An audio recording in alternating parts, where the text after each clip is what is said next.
여러분, 지금까지 살아오시면서 어떠한 새로운 사실을 놀랍게 깨닫고 그 일 때문에 감격하고 아주 가슴에 감격이 넘치는 그런 일을 경험하신 적이 있으십니까? 이 일을 말하지 않고는 내가 견딜 수 없다, 그런 감격. 또 여러분들이 어떤 새로운 사실을 알게 되어서 정말 마음이 안타까워서 이거를 알려주지 않고는 내가 견딜 수 없다, 이것을 꼭 말해줘야 되겠다, 그런 경험이 혹시 또 있으십니까? 오늘 우리가 읽은 이 성경 예배소설을 쓴 사도 바울은 바로 지금 그런 심정이에요.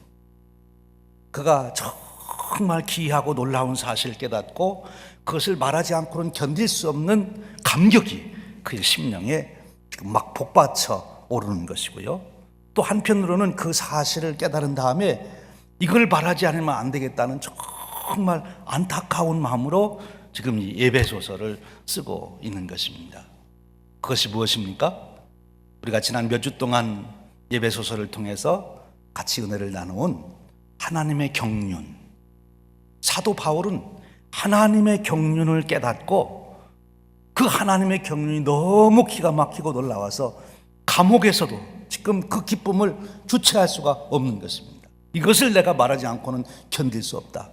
하나님의 경륜을 그래서 예배소설을 통해서 그가 밝히고 있는 거지요. 동시에 그 경륜을 깨닫고 보니까 자기가 목회하던 예배소 교회가 너무너무 안타까운 거예요. 이 하나님의 경륜을 알고 저들이 살아가야 되는데 그것을 모르고 지금 엉뚱한 삶을 살고 있는 것을 보면 너무나 안타까운 거지요. 그래서 지금 예배소설을 기록하고 있는 거예요.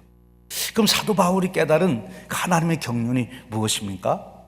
다시 한번 오늘 간략하게 요약하면 하나님의 경륜은 하나님께서 다스리시는 나라, 하나님의 나라를 세우시는 거예요. 하나님의 나라를 세우시는 포부를 가지고 하나님께서는 모든 역사를 전략적으로 지금 주관해 가고 계시다고 하는 겁니다. 근데 그 하나님 나라, 하나님이 거하시는 나라, 하나님이 다스리시고 통치하시고 축복을 나눠주는 나라, 그 나라는 도대체 어떻게 이루어지는가? 구체적으로 먼저 인간들을 구원하시는 것입니다. 우리 인간을 처음 아담과 하와를 창조했을 때 그때 창조대로 내버려 두지 아니하고 예수 그리스도 안에서 우리를 새로운 피조물로 만들어서 다시 재창조를 해서, 다른 말로 표현하면 우리 인간을 완성해서, 즉 우리 인간을 구원해서, 그래서 하나님의 아들 딸로 삼으시는 거, 하나님 나라의 상속자로 만드시는 것이 하나님의 경륜이에요. 그래서 예수 그리스도를 보내셨어요, 독생자를. 그리고 그분이 십자가의 대속의 죽음을 죽으심으로 우리의 모든 죄악을 다 형벌을 갚아주시고 우리로 하여금 다시 의로운 자로서 하나님 앞에 설 수 있도록, 하나님 나라의 상속자가 될 수 있도록, 하나님이 함께하는 사람이 될 수 있도록 그렇게 길을 열어주신 거예요. 그 구원의 은혜, 우리를 죄와 사망에서 구속하신 우리 주님의 십자가의 구속의 은혜, 그로 인하여 우리를 다시 새로운 피조물로 만드신 것, 이것이 하나님의 경륜입니다. 예수 그리스도를 통해서 이루어가시는 구원의 역사예요. 아마 여러분들이 이미 이 은혜를 다 누리고 있는 줄로 믿습니다. 우리가 하나님의 경륜 가운데 우리는 예수 그리스도를 믿음으로 우리가 제사함을 받고 하나님의 자녀가 되는 그런 특권을 얻게 된 것입니다. 얼마나 감사한 일입니까? 하나님께서 이루시는 구원의 역사예요. 경륜이에요. 그런데 하나님의 경륜은 거기에 끝나지 않아요. 한 개인 개인을 죄와 사망에서 구속해서 하나님의 자녀로 삼는 것으로 하나님의 구원의 섭리가 끝나지 아니하고, 하나님은 그렇게 구원받은 사람들을 모아서 믿음의 공동체를 만드는 거예요. 어떤 공동체요? 예수 그리스도를 머리로 하는 교회를 세우시는 것입니다. 그리고 이 교회에 하나님이 거하시고 이 교회를 통해서 하나님은 온 세계를 구원하시는 것, 이것이 하나님의 경륜이에요. 그래서 교회는 하나님의 경륜 가운데 있는 정말 놀라운 공동체인 것입니다. 이 세상의 어떤 공동체도, 그것이 회사든 가정이든 국가든 어떤 공동체도 인간을 구원할 수 없어요. 인간을 죄와 사망에서 구원할 수 없어요. 그런데 오직 교회를 통해서 하나님은 세상을 다시 구원하시고 하나님의 생명의 은혜를 공급하신 그 역사를 이루신다는 거지요. 그러니까 교회를 세우는 것이 얼마나 귀중한 일이냐. 사도 바울이 지금 에베소 교회를 향하여 너희가 교회를 세워야 된다, 교회를 세워야 된다, 교회를 세워야 된다, 이것을 강조하고 있는 것입니다. 왜? 교회가 하나님의 경륜 가운데 있는 놀라운 존재이기 때문에. 하나님은 바로 믿는 자들 한 사람 한 사람이 예수 그리스도를 머릿돌로 해서 함께 모인 이 교회에 거처를 삼으셔서 거하시겠다, 처소를 삼으시겠다, 그렇게 말씀하신 거예요. 이 놀라운 하나님의 경륜을 깨닫고 지금 사도 바울이 에베소 교회를 향하여 너희들이 이 경륜을 알아야 된다 라고 말씀하시는 거예요. 그런데 그럼 어떻게 예수 그리스도를 머리로 한 우리 성도들이 지체들로 모여서 함께 몸을 이루는 그런 교회를 세울 수 있느냐? 건강한 교회, 정말 하나님의 역사와 은혜가 나타나는 그런 교회를 어떻게 세울 수 있느냐? 그것은 교회의 구성 요소가 되는 한 개인이 온전한 사람이 되어야 된다. 그 온전한 사람을 다른 말로 표현하면 그리스도의 장성한 분량에 이르는 그런 사람이 되어야 된다. 성령의 열매를 맺는 그런 사람이 되어야 된다. 그의 인격이 그리스도의 장성한 분량이 충만한 데까지 이르러야, 그래야 그들이 교회가 바로 온전한 교회가 또한 될 수 있다, 그렇게 말씀하신 거예요. 그러면 우리의 이제 목표는 온전한 사람이 되는 것, 그리스도의 장성한 분량에 이르는 것인데, 그것이 우리의 목표일 뿐만 아니라 우리의 과제가 되었어요. 어떻게 그러면 우리가 온전한 사람이 될 수 있는가, 그리스도의 장성한 분량에 이룰 수 있는가, 이 질문을 우리가 하게 되지요. 오늘 우리가 읽은 말씀에서 이제 바울 사도는 그 방법을 가르쳐 주시고 있어요. 하나님은 우리에게 너희가 온전한 사람이 되라, 그리스도의 장성한 분량에 이르는 사람이 되라, 이렇게 책임을 맡겨주시고 가만히 계신 분이 아니라 우리가 그렇게 되어 갈 수 있도록 하나님께서는 방법을 만드시고 길을 열으시고 우리가 그렇게 되도록 하나님께서 생명의 길을 열어놓으셨다는 거예요. 오늘 우리가 읽은 말씀이 이제 그 말씀을 우리에게 주시는 것입니다. 그럼 우리가 어떻게 하면 온전한 사람이 될 수 있는가? 어떻게 우리가 그리스도의 장성한 분량에 이른 자가 될 수 있는가? 현실적으로는 우리의 삶 속에서 우리의 삶의 열매로 나타나는 그 모든 현장이 성령의 열매가 나타나는 그런 인생을 우리가 살 수가 있는가? 오늘 우리가 읽은 말씀이 증거해 주시고 있습니다. 오늘 말씀을 다시 한번 우리가 읽어보면 이렇게 말씀합니다.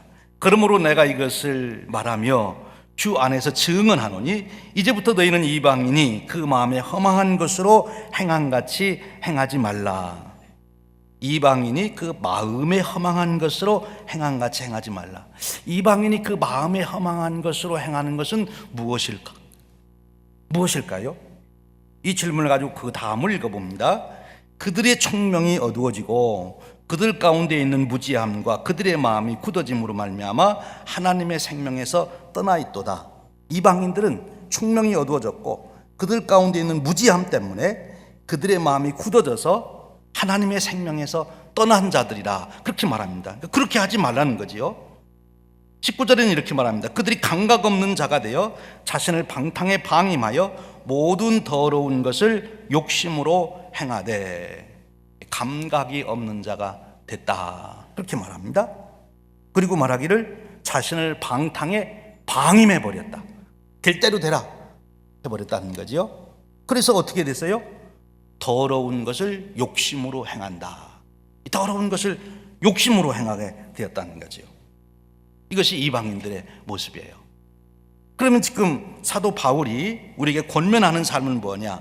오직 너희는 그리스도를 그같이 배우지 아니하였느니라. 진리가 예수 안에 있는 것 같이 너희가 참으로 그에게서 듣고 또한 그 안에서 가르침을 받았을진데 너희는 유혹의 욕심을 따라 썩어져가는 구습을 따르는 옛사람을 벗어버리고. 이 말씀이 오늘 우리가 좀 더 집중적으로 생각할 말씀이에요. 유혹의 욕심을 따라 썩어져가는 구습을 따르는 옛사람을 벗어버리고, 그 다음에는 너희 심령이 새롭게 되어 하나님을 따라 의와 진리의 거룩함으로 지으심을 받은 새 사람을 입으라, 이 말씀입니다. 오늘 사도 바울이 지금 주신 말씀을 우리가 잘 분석해 보면 우리 인간의 문제는 어디에 있느냐? 욕심을 관리할 수 있느냐? 유혹의 욕심을 우리가 어떻게 거절하느냐? 유혹의 욕심을 우리가 어떻게 극복할 수 있느냐? 그리고 우리가 어떻게 심령이 새롭게 돼서 하나님을 따라 의와 진리의 거룩함으로 지으심을 받은 새 사람을 입을 수 있느냐? 여기에 달려있다, 이렇게 말할 수 있어요. 오늘 말씀을 더 구체적으로 들어가기 전에 이 말씀 전체의 배경으로 되어 있는 메시지를 우리가 듣는 것이 참 중요한데요, 그것은 무엇인가 하면 우리가 우리의 인생을 새롭게 하기를 우리는 늘 원합니다.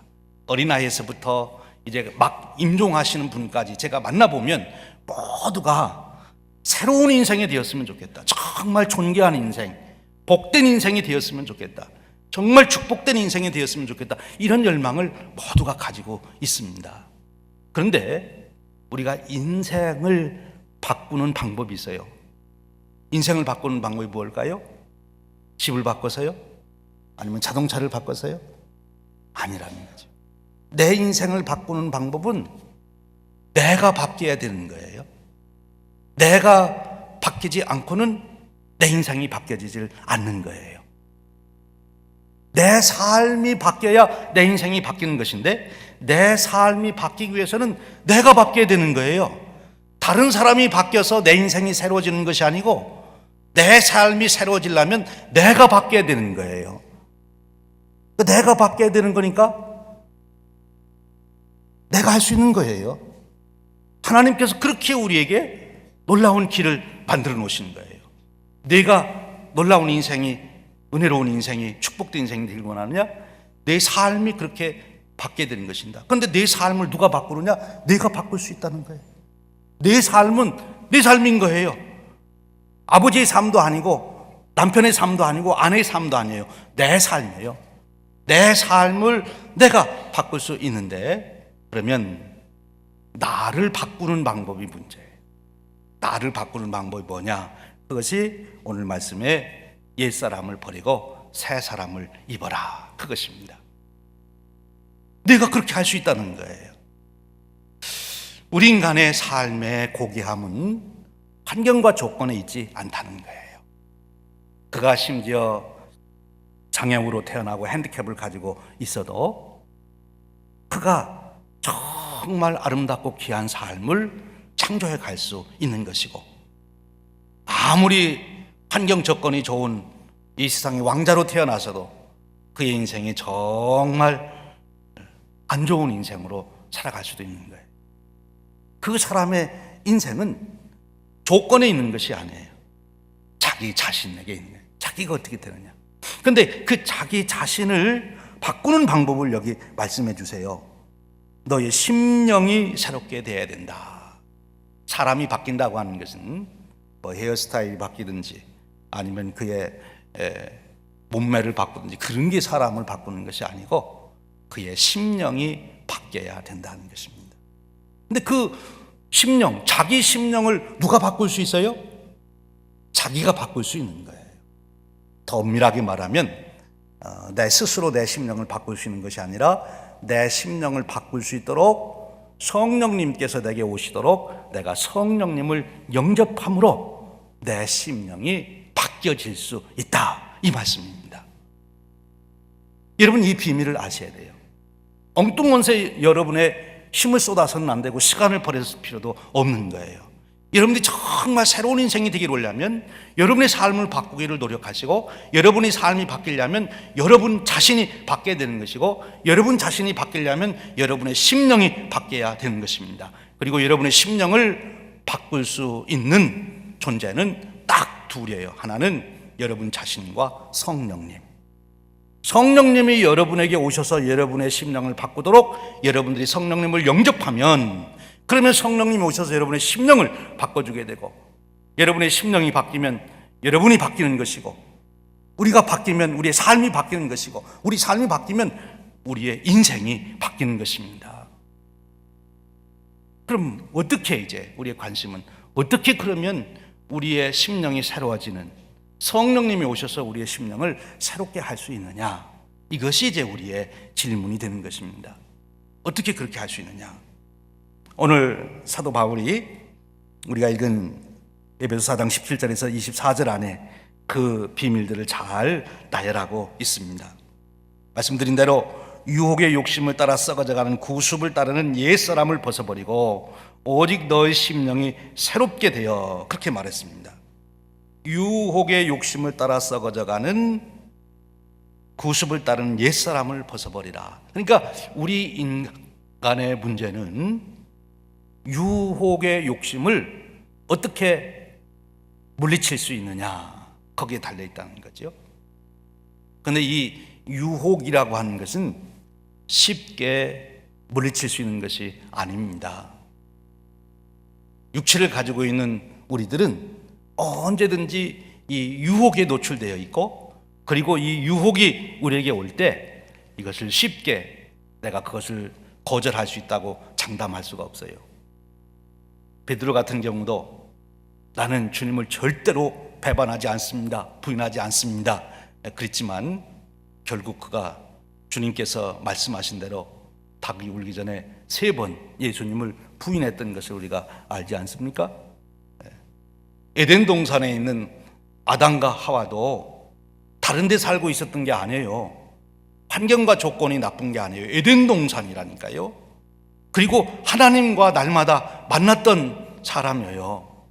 그런데도 유혹이 다가오니까 그 유혹을 물리치지 못해서 선악과를 따먹은 것을 보게 돼요. 이 유혹이라고 하는 것은 우리 인간의 힘으로 거절하기가 참 힘든 것이 유혹이에요. 몰라서 그러는 게 아니에요. 여러분, 요즘에 미투 운동 때문에 많은 사람들이 낭패를 당하는데, 그 사람들한테 가서 물어보세요. 당신 그것이 잘못인 줄 알았어요, 몰랐어요? 다 몰랐다고, 알았다고 그러지요. 다 알았다고. 당신 그런 일이 당신 자녀에게 알려지면 어떻게 생각합니까? 아이고, 너무너무 끔찍하지요. 다 아는 거예요. 그런데 그 유혹이 올 때 거절하지 못하고 그 유혹에 그만 잡혀서 그런 일이 벌어진 거예요. 유혹이 간단한 게 아니에요. 그래서 사도 바울도 이 문제를 놓고 고민합니다. 그러면서 고백한 거에 뭐예요? 오호라, 나는 곤고한 사람이라 이 사망의 몸에서 누가 나를 건져내랴. 누가 내 유혹을 물리칠 수 있도록 나에게 그런 능력을 주겠느냐. 내 결단만으로는 아니다 하는 거예요. 우리 결심만으로 안 되는 거예요. 사람이 돌을 닦아서 되는 것이 아니라는 거예요. 죄의 유혹을 물리칠 수 있는 오직 그 힘은 성령님의 역사, 우리 주 예수 그리스도로 말미암아 승리를 주신 하나님께 감사한다 그랬어요. 성령님이 오셔서 우리 주님께서 내 안의 주인이 되시도록 역사하실 때만이 가능하다. 그때만이 우리가 유혹의 욕심을 물리칠 수가 있다는 것입니다. 소극적으로 말하면 이렇게 유혹의 욕심을 물리치는 것이고, 그것이 옛사람을 벗어버리는 거예요. 옛 주인을 내보내고, 그랬으면 이제 적극적으로는 새 주인을 모셔야 되는 것이지요. 새 주인을 모신다는 것이 성령님을 영접하는 것이고, 성령님을 영접한다는 것이 예수님을 영접하는 거예요.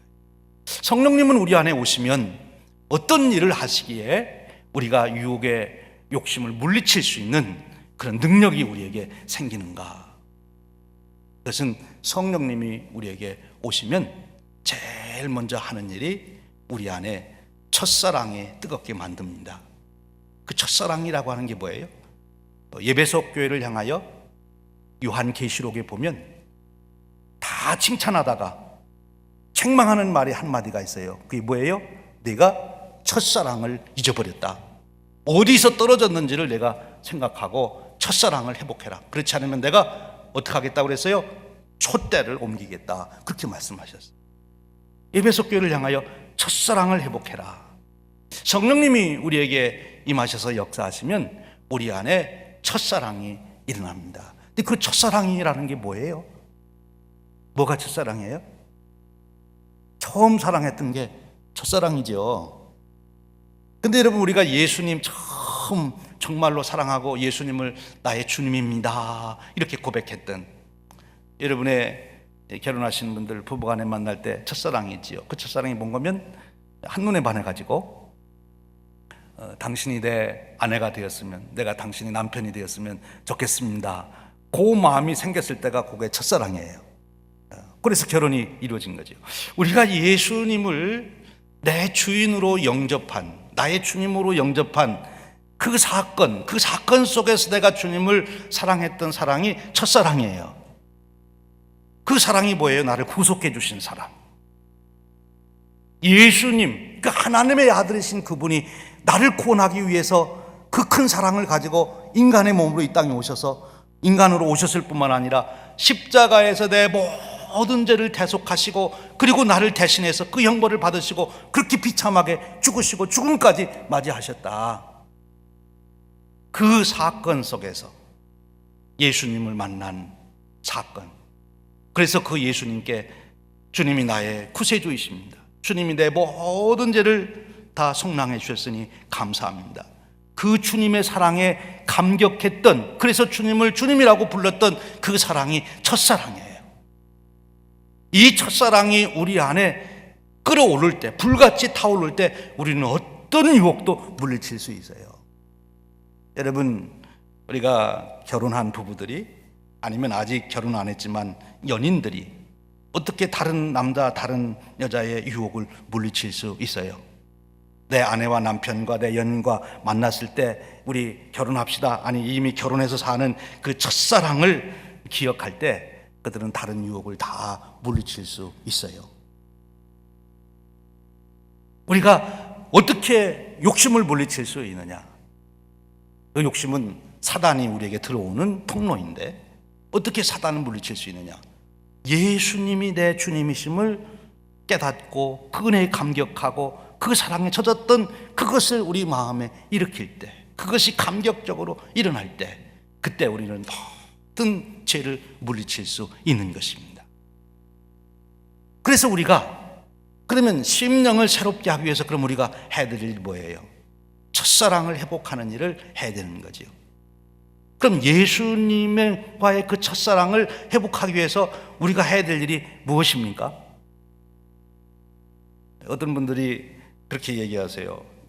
결혼 반지를 끼고 다니시잖아요. 왜 결혼 반지를 끼고 다니느냐? 반지를 볼 때마다 결혼 서약을, 언약을 기억하기 위해서. 반지를 주고받을 때 언약한 게 있잖아요. 그래서 부부간에 하나됨을 지키도록 하기 위해서 반지를 꼭 끼고 다닌다. 이 반지를 보면서 그 사랑을 다시 기억하는 거죠. 마찬가지예요. 우리가 예수님의 첫사랑을 회복하는 일은 예수님께서 나를 위하여 대속의 죽음을 죽으신 그 사건을, 그 십자가의 사건을 우리가 묵상하고 또 묵상하고 또 묵상하는 거예요.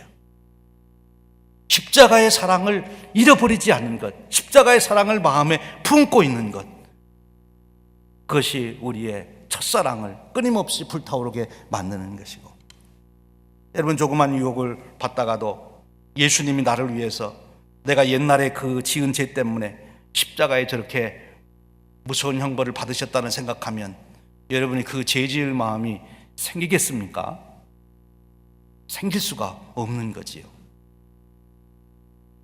아무리 유혹이 와도 그 유혹을 물리칠 수 있는 길, 그것은 예수님께서 십자가에서 나의 죄를 대속하셨다고 하는 그 사건을 기억하고 그 사건을 묵상할 때 성령님께서 우리 속에 내가 어떻게 살아야 되는지를 강력하게 일깨워 주시는 거예요.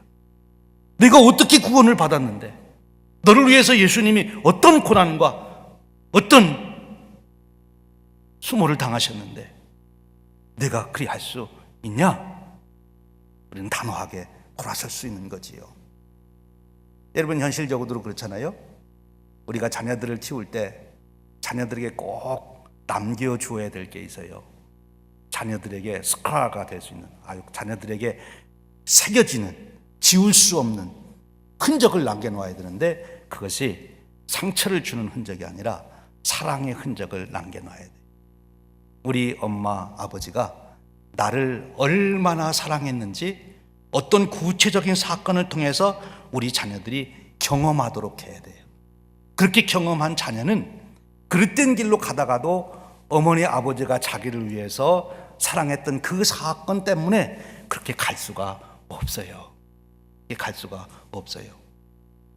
얼마 전에도 제가 사랑하는 친구 목사님을 만나서 이야기하는 중에 그 친구가 자기 아버지가 이북에서 피난 내려오신 분인데, 그 아버지가 자기에게 베풀었던 그 사랑과 교훈, 그것이 자기를 어떻게 그동안 삶에서 자기를 지키게 했는가, 그 얘기를 쭉 나눠주더라고요. 그 어려움 속에서 그 아들을 키우기 위해서 헌신하고 수고했던 아버지를 생각하면 자기가 시간을 낭비하거나 헛되게 살 수가 없는 거예요. 예수 그리스도께서 우리를 위하여 십자가에 죽으신 그 은혜가 내게 차오를 때 우리는 어떤 욕심의 유혹도 물리칠 수가 있는 거죠. 이것이 첫 번째입니다. 두 번째는 성령님께서 우리에게 오셔서 우리를 새롭게 하시는데, 그것은 우리가 우리의 심령 상태를 잘 살펴보면서 우리 심령에 어떤 역사가 일어나고 있는지, 우리가 예수님을 믿어도 끊임없이 사탄은 우리에게 와서 유혹하고 또 유혹하고 틈만 있으면 들어오려고 그러는데요, 우리 마음의 메커니즘을 여러분들이 이해하시는 게 참 도움이 돼요. 어떤 사건이 일어났어요? 그러면 그 사건 자체는 사실 내게 좋은 것도 아니고 안 좋은 것도 아닌 중립적인 그런 위치에 있을 수 있어요. 그런데 그것을 내가 어떻게 이해하고 받아들이고, 그리고 내 감정이 거기에 어떻게 실리느냐에 따라서 그것은 내게 진짜 유익이 될 수도 있고, 그것은 오히려 내게 해가 될 수도 있어요. 한 예를 들어볼까요? 여러분들이 좋은 일을 했습니다. 그래서 사람들로부터 많은 칭찬을 받게 됐어요. 그러면 그때 성령님도 여러분에게 찾아오시고, 성령님만 찾아오는 것이 아니라 누가 찾아와요? 사탄이 여러분들에게 찾아와요. 찾아와서 사탄이 말하는 거예요. 너 참 잘했다. 이 교회에서 너 같은 사람이 있나 봐라. 너만큼 훌륭한 사람이 있는 줄 아니? 네가 최고야. 너 권사님, 장로님, 목사보다도 네가 더 낫다. 사탄이 와서 그렇게 얘기합니다. 그때 아멘 해야 되겠어요? 노멘 해야 되겠어요? 근데 그때 아멘 하고 싶거든요. 그렇지, 나 같은 사람이 어디 있어. 그렇게 딱 마음에 드는 순간 사탄이 쏙 들어오는 거예요. 그리고 그때부터 지배하는 거예요. 그리고 다른 사람들을 정죄하게 됩니다. 저 사람은 뭐해서 안 좋고, 저 사람은 자격이 없고, 저 사람은 어쩌고, 내가 최고다. 교만죄에 빠지게 되는 거예요. 그런데 그때 성령님이 오셔서 너 참 귀한 일을 했는데 너무너무 나도 기쁘다. 내가 내게 준 은사를 내가 헛되이 쓰지 않고 이렇게 잘 썼구나. 성령님이 내게 주신 은사와 은혜를 깨닫는 순간 그 일을 한 일이 내가 한 일이 아니고 어떻게 성령님 내게는 이런 은혜를 주셨습니까? 그래서 감사와 감격이 나오는 거예요. 어떻게 이 많은 사람 중에 나에게 성령님 이런 기회를 주시고 이 귀한 일을 할 수 있게 하셨습니까? 성령님 감사합니다. 그러면 그 순간 누가 들어오세요? 성령님이 싹 들어오셔서 우리 마음을 주관하시는 거예요. 그러면 그 다음부터는 교회 모든 사람을 봐도, 모든 되어가는 일을 봐도 감사가 나오고, 그리고 더 내가 섬겨야겠다는 마음이 나오고, 그리고 다른 사람들을 위해서 기도하게 되고, 그렇게 되는 거지요. 그러면 성령님이 우리를 지배하시는 거예요. 한 단계 더 나아가면 어떤 결과가 나오겠어요? 교만한 마음이 들어가서 그렇게 한 사람, 나중에 교인들이 꼴불견이다, 그런 결과로 가게 되고, 성령님이 들어와서 역사한 사람은 정말 저분은 천사 같은 분이야. 그렇게 나오는 거예요, 결과가. 여러분은 어떤 인생으로 사시기를 원하십니까? 성령님이 오셔서 여러분을 다스리시는 인생. 근데 언제 사탄이 또 성령님이 들어오실 그 찬스를 잡는가 하면 우리가 무엇인가를 했을 때, 또 어떤 일을 우리가 당했을 때, 그때 사탄은 와가지고 그 순간에 우리를 파고들려고 그러고, 성령님도 그 순간에 우리에게 들어오시려고 그래요. 그때 우리는 사탄을 거절하고 성령님을 영접해야 되는 줄로 믿습니다. 그러면 성령님이 나를 지배하게 되는 거예요. 보다 적극적으로는 그 일을 이루기 위해서는 두 가지를 해야 돼요. 하나는 주기적으로 말씀을 묵상해야 합니다. 주기적으로 말씀을 묵상하면 마치 우리가 어디에 무엇이 묻어 있는지 잘 모르다가도 샤워 싹 하면 나도 모르게 다 씻겨 나가잖아요. 그처럼 우리가 주기적으로 정기적으로 말씀 묵상을 하면 나도 모르게 내 마음속에 이런저런 들어왔던 잘못된 생각들이 다 씻겨 나가고 다시 말씀 앞에 우리가 새롭게 딱 깨끗하게 되는 거예요. 그러면 내가 심령이 늘 새로운 마음으로 살아갈 수가 있는 것이고요. 또 한 방법으로는 하루에 지나온 삶을 내가 다시 한번 성찰해 보는 거예요. 경건의 일기를 쓰는 거지요. 글로 쓰면 더 좋고 글로 안 쓰더라도 하루를 끝내는 순간 오늘 내가 어떻게 살았나 상관도 없이 잠자리에 들어가는 것이 아니라 잠자리에 들기 전에 꼭 아침부터 일어나서 나에게 무슨 일이 있었나 하는 것을 되생각해 보는 거예요. 그리고 기도하는 거예요.